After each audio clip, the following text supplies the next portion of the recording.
જૂનાગઢ રત્નદીપ સહાય યોજનામાં અન્યાયના આક્ષેપ સાથે રત્ન કલાકારોએ કલેક્ટરને ગજવ્યું આવેદનપત્ર।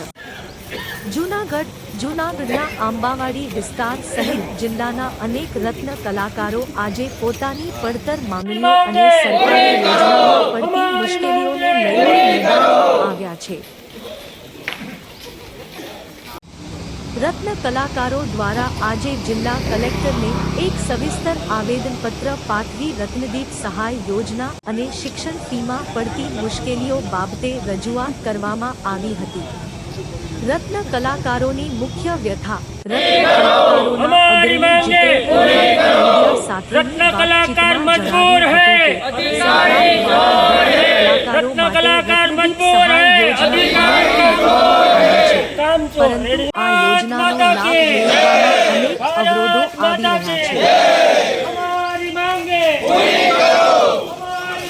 જૂનાગઢ જિલ્લામાં અંદાજે 2800 જેટલા રત્ન કલાકારોએ શિક્ષણ સહાય માટે અરજીઓ કરી હતી, જેમાંથી માત્ર 174 જેટલા અરજદારોને જ અરજી મંજૂર કરવામાં આવી છે।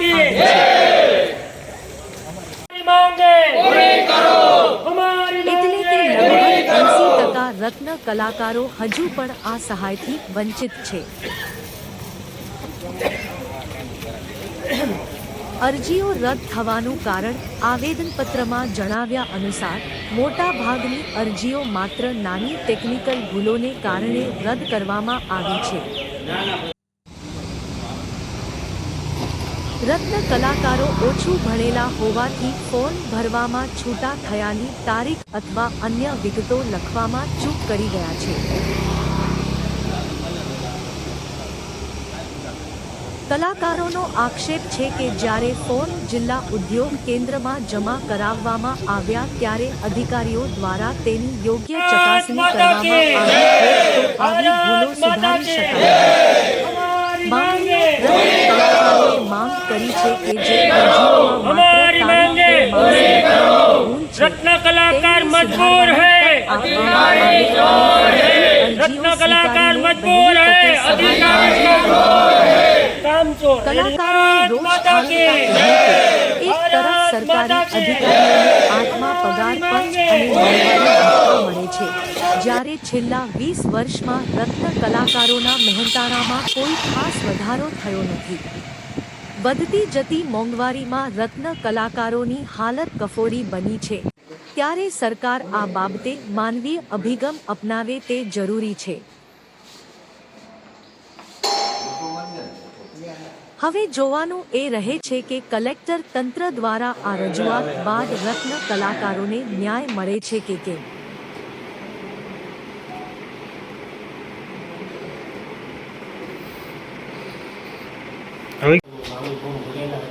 તેમાંથી માત્ર 677 જિલ્લામાં જ મળેલું છે। જિલ્લા ઉદ્યોગ અધિકારીમાં જાણ કરતા તારીખમાં જે ભૂલથી તારીખ નથી લખાણી અથવા તો તારીખની જગ્યાએ માત્ર કામની નામે અરજીઓ છે, 7 થી 8 હજાર માત્ર કામ છે।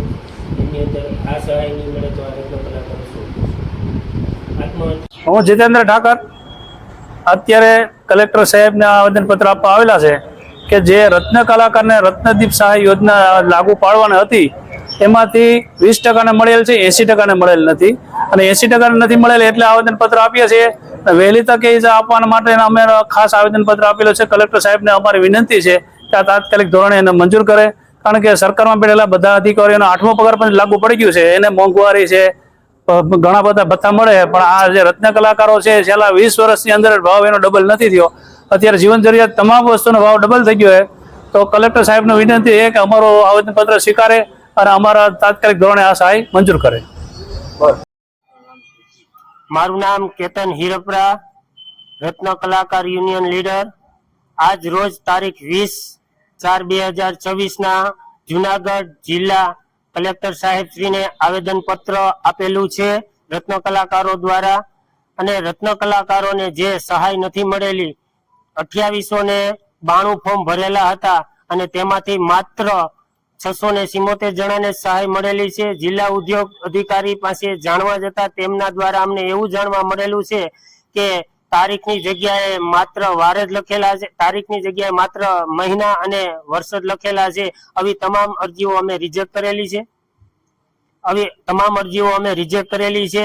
તો આવા અમારે સરકારશ્રીને વિનંતી કે આ અભણ અને અજ્ઞાત વર્ગ છે, તેમનાથી કદાચ આવી ભૂલો થાય, પણ આવી ભૂલોની હિસાબે અમને જે મળવા પાત્ર સહાય છે તે અમને મળવી જોઈએ, અને આવી અરજીની અંદર ભૂલો હોય તો અમે સુધારવા તૈયાર છીએ. બસ, જય ભારત. આગામી તારીખ 7 મે 2026ના રોજ ગાયત્રી શક્તિપીઠના સાનિધ્યમાં સદ્ભાવના ગ્રુપ જૂનાગઢ અને જૂનાગઢ વાલ્મીકી સમાજના સહકારથી પંચમ સમૂહલગ્ન યોજનાર હોય, જેમાં વાલ્મીકી સમાજની 5 દીકરીઓ પ્રભુતામાં પગલાં માંડનાર હોય, જેની દરેક ધર્મ પ્રેમી જનતાને નોંધ લેવા વિનંતી.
મારું નામ મુકેશભાઈ બોરીચા, વાલ્મીકી સમાજ ગોતાવ પાર્ટી પ્રમુખ શ્રી, અને સદભાવના ગ્રુપના આજે તારીખ 7/5/2026ના રોજ ગરવા ગિરનારની ગોદની અંદર માતા શક્તિપીઠ ગાયત્રીની સાનિધ્યની અંદર 5મી વાર સમૂહ લગ્ન થઈ રહ્યા છે.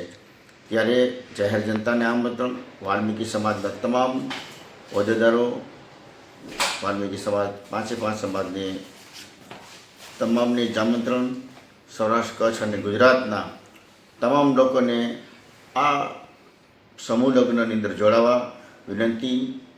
અને મહાનગરપાલિકા દ્વારા ભારતીય જનતા પાર્ટીના બોડીના માધ્યમથી આજે તેમાં ઘણી બધી યોજનાઓ સરકારની હોય છે, એ પણ ત્યાં ઉપલબ્ધ છે. બેટી બચાવો, બેટી પઢાઓ, કુંવરબાઈનું મામેરું, આધાર કાર્ડમાં ફેરફાર કરવા માટે કઈ રીતે યોજનાઓની કામગીરી થશે ત્યાં? આવાસ યોજનાની કામગીરી 10 લાખનું જે નરેન્દ્ર મોદી સાહેબનું કાર્ડ આવે છે, એ કાર્ડની પણ સુવિધા થશે. ના સદભાવના ગ્રુપની અંદર 5મી વાર થાય છે, એની અંદર વિજયભાઈ સોલંકી ટ્રસ્ટી છે, નાથાભાઈ વાડા, ડાયાભાઈ, અરવિંદભાઈ ચુડાસમા, ગોપાલભાઈ ચુડાસમા, નાથાભાઈ શિક્ષક છે, અર્જુનભાઈ વાડા શિક્ષક છે, અરવિંદભાઈ ચુડાસમા, આ તમામ ભાવેશભાઈ તથા તમામ ડાયાભાઈ ને તમામ ચૌહાણ ને બધા લોકો મિત્રો આ સાથે મળી સદભાવના ગ્રુપના માધ્યમથી નાનાથી નાના માણસો હોય છે, દીકરીઓના મેરેજ કરે છે. આ તમામ લોકોને સહભાગી થવા વાલ્મીકી સમાજ અને સદભાવના ગ્રુપને આમંત્રિત છે.